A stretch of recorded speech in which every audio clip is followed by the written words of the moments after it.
مشرکین اللہ کے جو یہ نام ہے الرحمن اس سے واقف تو تھے، لیکن یہ الرحمن بہت زیادہ ان کے یہاں مشہور نہیں تھا، یہ نام اتنا معروف نہیں تھا۔ تو جب اللہ کے نبی صلی اللہ علیہ وسلم اللہ تعالیٰ اس کو پکارتے تو رحمان کہہ کر بھی پکارتے تھے، تو یہ اعتراض کرتے تھے کہ مر رحمان، یہ رحمان کیا ہوتا ہے، یہ رحمان کون ہے؟ تو اللہ تعالیٰ نے سورۃ الرحمان کے نام سے پوری سورت ہی نازل کر دی، جس کی ابتدا ہی الرحمن علم القرآن سے اللہ تعالیٰ نے فرمائی ہے۔ اس کے بعد اللہ نے فرمایا کہ رحمان ہی ہے جس نے قرآن سکھایا، لوگوں کو بیان سکھایا۔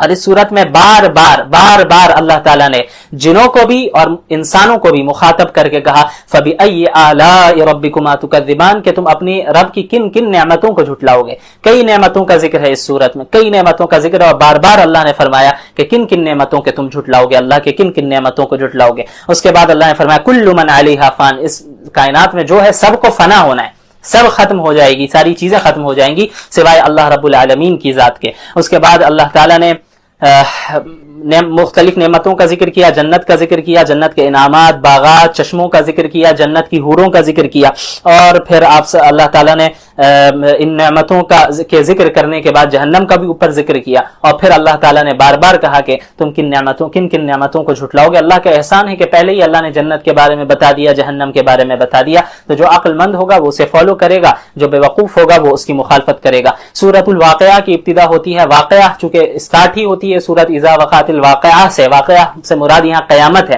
کہ جب قیامت قائم ہو جائے گی، اور قیامت کے واقع ہونے میں کوئی شک و شبہ نہیں ہے، اور خافضۃ الرافعہ، یہ قیامت ایسی ہوگی جو کفار کو جھکا کے رکھ دے گی، اور جو مومنین ہوں گے ان کو بلند کر دے گی، انہیں اونچا مقام عطا کرے گی۔ تو اس میں پھر انسانوں کی تین جماعتوں کا ذکر ہے، وَكُنْتُمْ أَزْوَاجًا ثَلَاثَةً، کہ انسان قیامت کے دن تین حصوں میں ہوں گے، تین جماعتوں میں ہوں گے۔ ایک جماعت تو وہ اعلیٰ درجے کے مومنین کی ہوگی جنہوں نے بہت نیک اعمال کیے ہوں گے، ان کے عقائد بھی درست ہوں گے، اللہ کے مقربین ہوں گے۔ دوسری جماعت وہ عام مسلمانوں کی ہوگی جن کے دائیں ہاتھ میں نامہ اعمال دیا جائے گا، وہ بھی خوش نصیب ہوں گے۔ تیسری جماعت ان گناہگاروں کی اور مشرکین کفار کی ہوگی جن کے بائیں ہاتھ میں نامہ اعمال دیا جائے گا، اور وہ حسرت اور ندامت میں مبتلا ہوں گے۔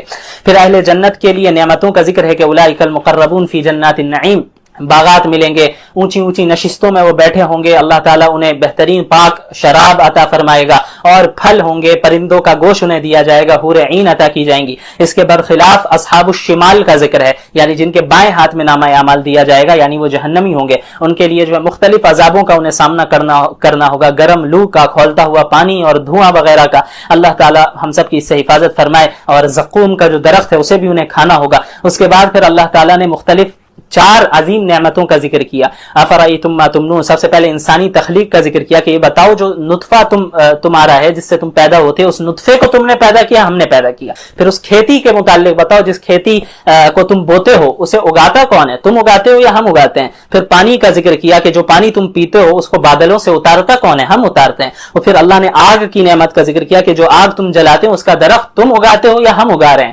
اس کے بعد اللہ تعالیٰ نے قرآن کی صداقت کا ذکر کیا کہ لوح محفوظ میں یہ قرآن کریم درج ہے، اور بغیر کسی کمی بیشی کے آپ صلی اللہ علیہ وسلم پر بذریعہ وحی یہ کتاب نازل کی گئی ہے، اور اسے بغیر طہارت حاصل کیے کوئی چھوتا نہیں۔ تو اس کے بعد پھر منکرین بعد الموت کا ذکر ہے، جو دوبارہ زندہ ہونے پر انکار کرتے ہیں۔ ان سے کہا گیا کہ بھئی ایک شخص جو تمہارے سامنے مر رہا ہوتا ہے اس کی روح حلق تک پہنچ چکی ہوتی ہے، اور تم چاہتے بھی ہو کہ وہ بچ جائے، تو کیا تم اس کی روح کو واپس لا سکتے ہو؟ نہیں لا سکتے، وہ تمہارے سامنے مر جاتا ہے، تمہارے اختیار میں یہ چیز نہیں ہوتی۔ تو اللہ تعالیٰ اس پر قادر ہے، وہ ذات جو تمہیں موت دے رہا ہے اس پر قادر ہے کہ تمہیں دوبارہ زندہ کرے۔ اس کے بعد سورۃ الحدید کی ابتدا ہوتی ہے، حدید لوہے کو کہتے ہیں، چونکہ اس سورت میں لوہے کا ذکر ہے جو اللہ کی ایک بہت بڑی نعمت ہے، اس وجہ سے اس سورت کا نام سورۃ الحدید ہے۔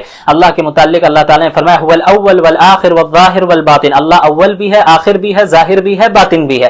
اول کا کیا مطلب ہے کہ اللہ اول حقیقی ہے، اس سے پہلے یعنی اس کی کوئی ابتدا نہیں ہے، کوئی بگننگ نہیں ہے اللہ کی، اس سے پہلے کوئی چیز نہیں تھی، اور آخر حقیقی ہے، یعنی اللہ کی کوئی اینڈنگ نہیں ہے، اس کی کوئی انتہا بھی نہیں ہے، یعنی اس کے بعد بھی کوئی چیز باقی نہیں رہنے والی، یعنی ساری چیزیں فنا ہو جائیں گی، اللہ ہی باقی رہے گا۔ اللہ ظاہر بھی ہے، یعنی اس کے وجود اور اس کی قدرت کی تمام نشانیاں پوری کائنات میں پھیلی ہوئی ہے، ان نشانیوں کے ذریعے ہم سمجھ سکتے ہیں کہ اللہ موجود ہے، اس اعتبار سے اللہ ظاہر ہے۔ اور اللہ باطن بھی ہے، یعنی اس دنیا میں ہم اپنی ظاہری جو ہماری آنکھیں ہیں ان آنکھوں سے اللہ کو نہیں دیکھ سکتے، اس لیے اللہ باطن بھی ہے۔ اس کے بعد آیت نمبر 10 میں اللہ کے راستے میں خرچ کرنے کی ترغیب دی گئی، وما لکم الا تنفقوا فی سبیل اللہ، کیا ہوا کہ تم اللہ کے راستے میں خرچ نہیں کرتے، حالانکہ زمین و آسمان کا وارث اللہ ہی ہے، یعنی تمہارے پاس جو مال ہے وہ بھی اللہ ہی نے تمہیں دیا ہے، تو تم اللہ کے راستے میں خرچ کرو، اللہ تمہیں بڑا چڑھا کر واپس دے گا۔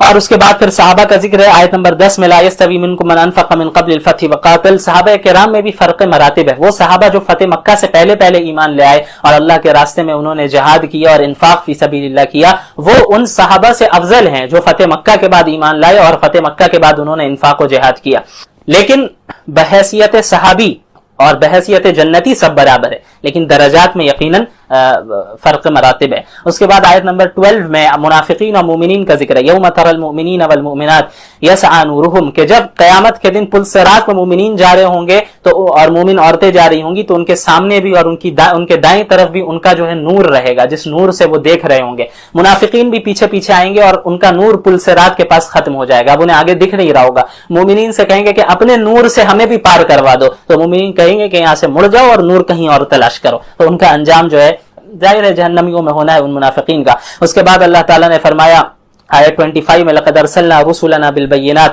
کہ ہم نے اپنے انبیاء کو معجزات کے ساتھ، کتب کے ساتھ، ترازو دے کر بھیجا، مقصد یہ تھا کہ لوگ اللہ کے حقوق کو بھی ادا کریں اور حقوق العباد میں بھی اعتدال قائم کریں۔ اس کے بعد رہبانیت کا ذکر ہے، ورہبانیۃ ابتدعوها ما كتبناها علیہم، حضرت عیسیٰ علیہ السلام کے آسمانوں پر اٹھائے جانے کے بعد عیسائیوں کا ایک طبقہ ایسا تھا جس نے دنیا سے اپنی زندگی کو منقطع کر دیا اور الگ تھلگ رہنے لگے، اور رہبانیت انہوں نے اختیار کر لی، یعنی دنیا کی زیب و زینت نہیں اختیار کرنا ہے، دنیا کی نعمتوں سے بھی جو ہے زیادہ لطف اندوز نہیں ہونا ہے، شادی وغیرہ بھی نہیں کرنا ہے۔ تو اللہ نے فرمایا کہ یہ ایسی رہبانیت میں مبتلا ہو گئے جس کا حکم اللہ نے نہیں دیا، اور بعد میں انہوں نے اپنی اس رہبانیت کا بھی لحاظ نہیں رکھا۔ دیکھیں اسلام میں رہبانیت نہیں ہے کہ دنیا سے بالکل کٹ کر آپ سنیاسی بن جائے، اسلام یہ نہیں سکھاتا، اسلام یہ سکھاتا ہے کہ اپنے آپ کو معاشرے میں رکھ کر، اپنے گھر والوں کے ساتھ رہ کر، دنیاوی نعمتوں سے استفادہ کرتے ہوئے، شادی بھی کر کے، بچے بھی ہوں، بیویاں بھی ہوں، شوہر بھی ہوں، اور تمام رشتہ داروں کے حقوق کی ادائیگی بھی کرتے رہنا ہے اور ان کے ساتھ ساتھ اللہ کی عبادت کرنا ہے۔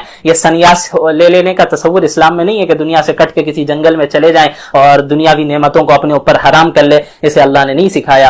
کہ یہ کائنات مخلوق ہے اور اس کا کسی نہ کسی نے اس کائنات کو بنایا ہے، اس ڈیزائن کا کوئی نہ کوئی ڈیزائنر پہلے سے موجود ہے۔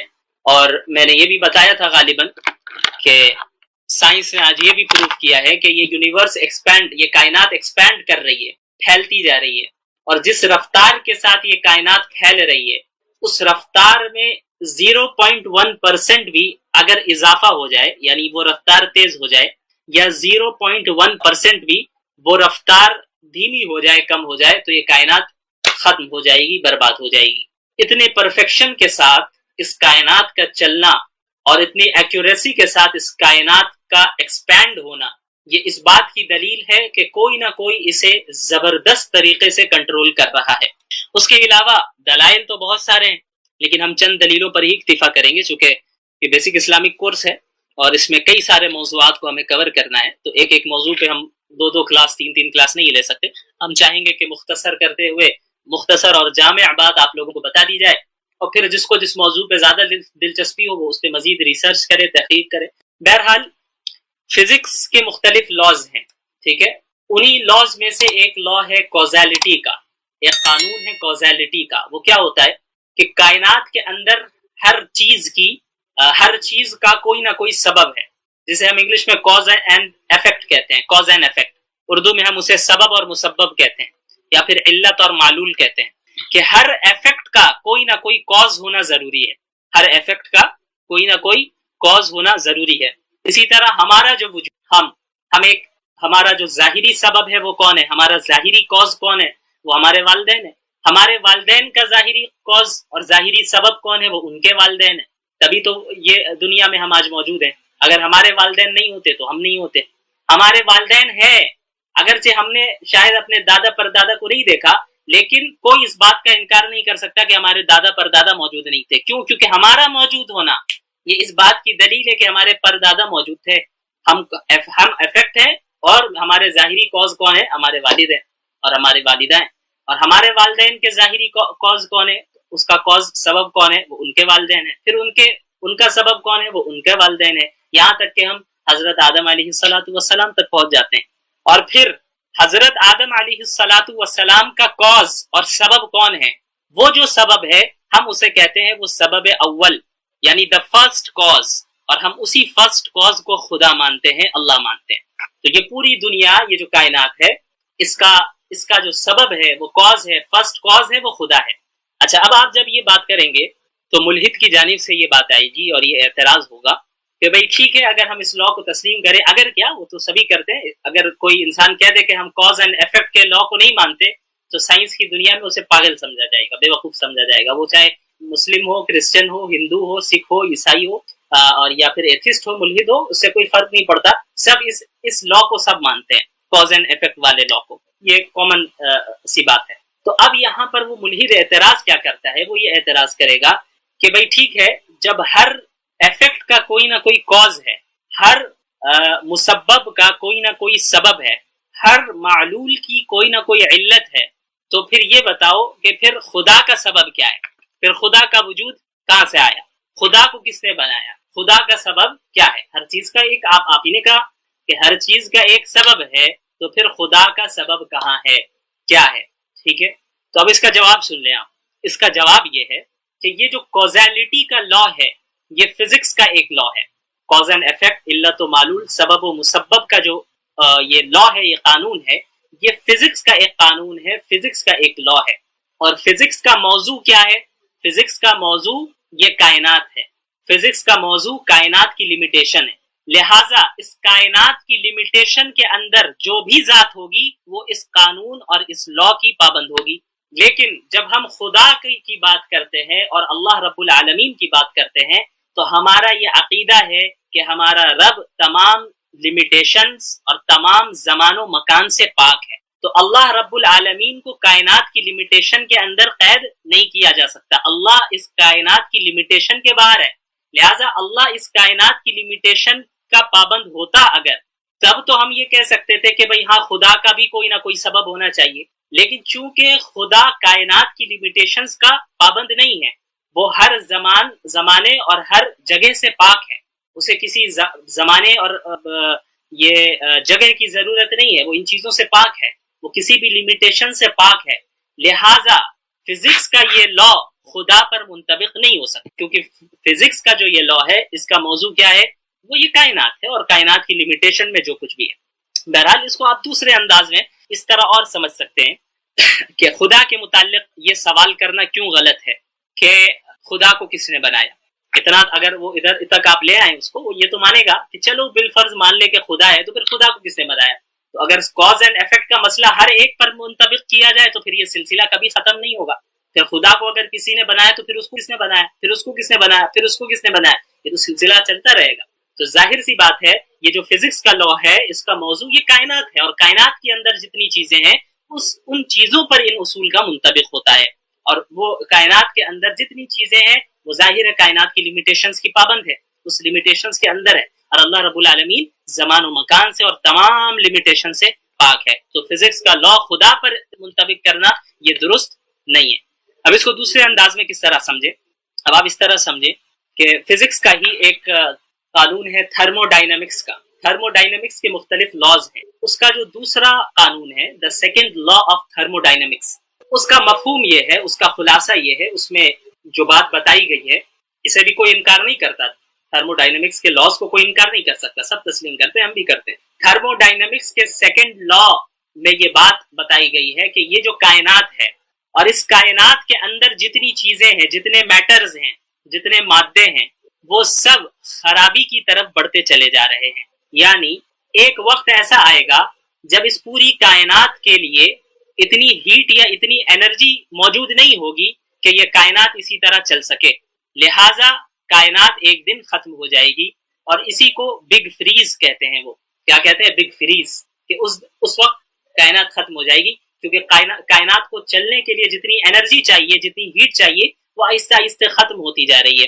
لہٰذا کائنات اور کائنات کے اندر جتنی چیزیں ہیں، چاہے ہم ہیں یا آپ ہیں یا کوئی بھی مخلوق ہو، وہ خرابی کی طرف بڑھتی جا رہی ہے. انسان جوان ہوتا ہے، پھر بڑھاپے کی طرف بڑھتا چلا جاتا ہے، وہ بھی موت کی طرف بڑھتا چلا جا رہا ہے. کوئی بھی چیز ہے وہ کتنے سال رہ لے، خرابی کی طرف وہ چیز بڑھتی جا رہی ہے، بوسیدہ ہوتی چلی جاتی ہے اور ایک دن ختم ہو جاتی ہے. تو یہ پوری کائنات کا یہ ایک رول ہے. یہ تھرمو ڈائنامکس کے سیکنڈ لا سے ہمیں یہ پتہ چلتا ہے کہ پوری کائنات اور کائنات کے اندر جتنے میٹرز ہیں، جتنے مادے ہیں، ان کو ایک دن ختم ہونا ہے. وہ خرابی کی طرف آلریڈی آگے بڑھ رہے ہیں، جیسے ہم روز آگے بڑھ رہے ہیں موت کی طرف. اسی طرح کائنات کے اندر ہیٹ اور انرجی ختم ہوتی جا رہی ہے. وہ ایک دن آنا ہے کہ جب سب ختم ہو جائے گا. لہٰذا تھرمو ڈائنامکس کے سیکنڈ لا سے ہمیں یہ معلوم چلا کہ جب ایک چیز خرابی کی طرف بڑھ رہی ہے تو ظاہر سی بات ہے اس چیز کی کوئی نہ کوئی بگننگ اور اس کی ابتدا ہے. یعنی اگر اس کی ابتدا نہیں ہوتی تو وہ خرابی کی طرف نہیں بڑھتی. اب مثال کے طور پر اگر میں آپ سے کہوں کہ بھائی ایک انسان بوڑھا ہوتا جا رہا ہے، موت کی طرف بڑھتا جا رہا ہے، خرابی کی طرف بڑھتا چلا جا رہا ہے، تو یہ ہونے کے لیے اس کا پیدا ہونا ضروری ہے، اس کی بگننگ اور اس کی ابتدا ہونا ضروری ہے. اگر وہ انسان پیدا ہی نہیں ہوا تو بوڑھا کیسے ہوگا؟ یا مثال کے طور پر میں کہوں کہ آپ کے سامنے کھانا رکھا ہے اور وہ کھانا خراب ہوتا جا رہا ہے، تو کھانے کے خراب ہونے کے لیے کھانے کا بننا ضروری ہے. اگر کھانا بنایا ہی نہیں گیا تو وہ کھانا خراب کیسے ہوگا؟ اس سے ہمیں معلوم ہوا کہ ہر وہ چیز جو خرابی کی طرف بڑھ رہی ہے اس کی کوئی نہ کوئی ابتدا ہے، اس کی بگننگ ہے. اور اگر وہ بگننگ نہ ہوتی تو خرابی کی طرف وہ چیز بڑھتی نہیں. ٹھیک ہے، اتنا آپ لوگوں نے سمجھ لیا. تو ہر وہ چیز جس کی ابتدا ہے، جس کی شروعات ہے، تو اس کے متعلق تو یہ سوال ضرور پوچھا جائے گا کہ بھئی جب اس کی ابتدا ہوئی ہے تو وہ ابتدا کس نے کی؟ ہر اس چیز کے متعلق تھرمو ڈائنامکس کے سیکنڈ لا کے ذریعے ہمیں پتہ چل رہا ہے کہ اس کائنات کی ابتدا ہوئی ہے، اس کائنات کو شروع کیا گیا ہے. لہٰذا کائنات کے متعلق یہ سوال کرنا کہ اس کائنات کی ابتدا کس نے کی ہے، یہ تو 100% درست ہے. لیکن جہاں تک خدا کا تعلق ہے، جہاں تک اللہ کا تعلق ہے، تو یہ ہمارا عقیدہ ہے مسلمانوں کا، بلکہ تمام مذاہب کا. ہندوؤں میں بھی ایشور کا جو تصور ہے اور دیگر مذاہب میں بھی جو سب سے اعلیٰ خدا کا جو تصور ہے، اور ہمارے یہاں ظاہر سی بات ہے ایک اللہ کا جو تصور ہے وہ یہی ہے کہ وہ اللہ ہمیشہ ہمیش سے موجود ہے، اس کی کوئی ابتدا نہیں ہے، اس کی کوئی انتہا نہیں ہے. لہٰذا جس ذات کی ابتدا ہی نہ ہو اس کے متعلق یہ سوال کرنا کہ اسے کس نے شروع کیا، اسے کس نے بنایا، یہ سوال ہی سرے سے غلط ہے. لہٰذا کائنات کے متعلق جو ہم سوال تم سے کرتے ہیں کہ اگر خدا نہیں ہے تو بتاؤ کائنات کو کس نے پیدا کیا، یہ 100% درست ہے، کیونکہ تھرمو ڈائنامکس کے سیکنڈ لا سے ہمیں پتہ چل رہا ہے کہ کائنات خرابی کی طرف جا رہی ہے، اور ہر وہ چیز جو خرابی کی طرف جائے اس کا وجود میں آنا، اس کی ابتدا ہونا ضروری ہے. اور ہر وہ چیز جس کی ابتدا ہوتی ہے، کاز اینڈ ایفیکٹ کا رول یہ بتاتا ہے کہ اس کا کوئی نہ کوئی سبب موجود ہے. اور تمہارا ہم سے یہ سوال کرنا کہ پھر اللہ کا کیا کاز ہے، اللہ کو کس نے بنایا، یہ 100% غلط ہے، کیونکہ ہمارا عقیدہ ہی یہ ہے کہ اللہ رب العالمین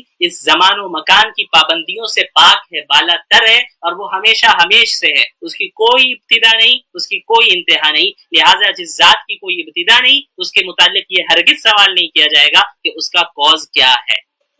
امید ہے کہ بات سمجھ میں آئی ہوگی. بہرحال تو یہ اتنی باتوں کے باوجود ایسا نہیں ہوگا کہ وہ مومن بنے گا، وہ مختلف چیزیں آپ کو ادھر ادھر لے جائے گا. لیکن ایک عاقل انسان جو منصف ہو، یعنی انصاف پسند ہو اور حق کی تلاش میں ہو، ان کے لیے یہی چند باتیں کافی ہوتی ہیں. لیکن جو ضدی ہو، اسٹبن ہو، اور جو حق کو تلاش کرنا نہ چاہتا ہو بلکہ سامنے والے کو ہرانا چاہتا ہو، چاہے وہ خود حق پر ہو یا باطل پر ہو، تو اس کے لیے کچھ نہیں کیا جا سکتا. ان کے متعلق تو اللہ کا حکم ہے کہ ختم اللہ علی قلوبہم وعلی سمعہم وعلی ابصارہم غشاوہ ولہم عذاب عظیم، کہ اللہ تعالیٰ نے ان کے دلوں پر اور ان کے کانوں پر مہر ثبت کر دی ہے، مہر لگا دی. وعلی ابصارہم غشاوہ، اور ان کی آنکھوں پر پردہ ہے، وہ دیکھ نہیں سکتے، نہ حق سن سکتے، نہ حق قبول کر سکتے. سنیں گے لیکن قبول کرنے کی صلاحیت نہیں، دل میں قبول کرنے کی صلاحیت نہیں ہے. آنکھ سے بظاہر تو دکھ رہا ہے لیکن بصیرت پر پردہ پڑ چکا ہے، وہ حق کو پا نہیں پائیں گے. یہ کیوں ہوگا؟ ان کے برے اعمال کی بنیاد پر. بہرحال یہاں پر ایک اور سوال یہ کرتے ہیں وہ کہ چلو ٹھیک ہے، تو یہ بتاؤ کہ اللہ رب العالمین کائنات کو بنانے سے پہلے کیا کر رہا تھا؟ ظاہر سی بات ہے کہ اتنے سالوں پہلے اللہ نے کائنات کو بنایا، تو اور تم یہ کہہ رہے ہو کہ اللہ ہمیشہ ہمیش سے ہے. تو کائنات کے متعلق سائنس نے بتا دیا غالباً 14 ارب سال پہلے جو ہے بگ بینگ کے ذریعے یہ کائنات وجود میں آ گئی، اگر میں صحیح ہوں تو. بہرحال اللہ تو ہمیشہ سے ہے. اس سے پہلے کیا کر رہا تھا اللہ؟ اس سے پہلے اللہ کر کیا رہا تھا؟ تو اب اسے سمجھیے. یہ جو ہم سوال کرتے ہیں کہ فلاں شخص یا فلاں ذات کیا کر رہا تھا یا کیا کر رہا ہے یا کیا کرے گا، اس کا تعلق پاسٹ،